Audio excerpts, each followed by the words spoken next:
Cripps mission के fail होने के बाद गांधी ने जिन्ना को खुद अप्रोच किया। जुलाई 1944 में गांधी ने जिन्ना को एक खत लिखा। उस खत में यह लिखा कि my heart was asking me to write you a letter. I can meet you when you wish. Don't think me as the enemy of Islam और the Muslims. I am not only the friend and servant of you but of the whole world.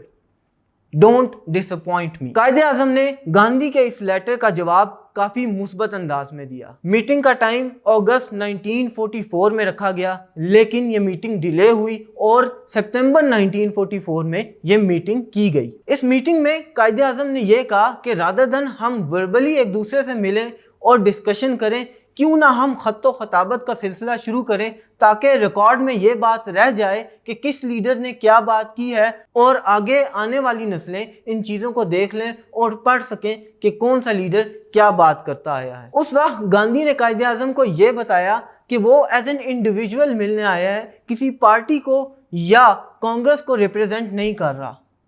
कायदे आज़म इस पर सख्त गुस्से हुए और उन्होंने कहा कि जब तक हम दोनों एज अ पार्टी रिप्रेजेंटेटिव आपस में बात नहीं करते तब तक सब कॉन्टिनेंट के लोगों का कोई फ्यूचर डिसाइड नहीं किया जा सकता। तो चुनाचे कायदे आज़म ने यह कहा कि मैं as a Muslim League party member और आप as a Congress party member बात करेंगे तो इस मसले का कोई ना कोई हल निकाला जाएगा। साथ ही साथ कायदे आज़म ने पाकिस्तान रेजोल्यूशन और टू नेशन थ्योरी भी सामने रख दी। इन दोनों को गांधी ने रिजेक्ट कर दिया और गांधी ने यह कहा कि अगर आप चाहते हैं कि आप सेपरेट रहने में रहें तो क्यों ना हम अंग्रेज़ों से कलेक्टिवली निजात हासिल कर लें और उसके बाद हिंदू और मुसलमान आपस में देख लेंगे कि वो कैसे रहना चाहते हैं। तो कायदे आज़म ने यह रिप्लाई दिया कि ब्रिटिश बड़े सगीर से तब ही जाएंगे जब वो सब कॉन्टिनेंट को डिवाइड कर दें, मुसलमानों को और हिंदुओं को अलग-अलग वतन दे दें।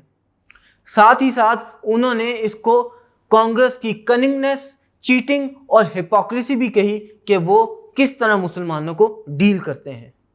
इस तरह जिन्ना गांधी टॉक्स भी फेल हो गई और इसका कोई नतीजा सामने नहीं आया।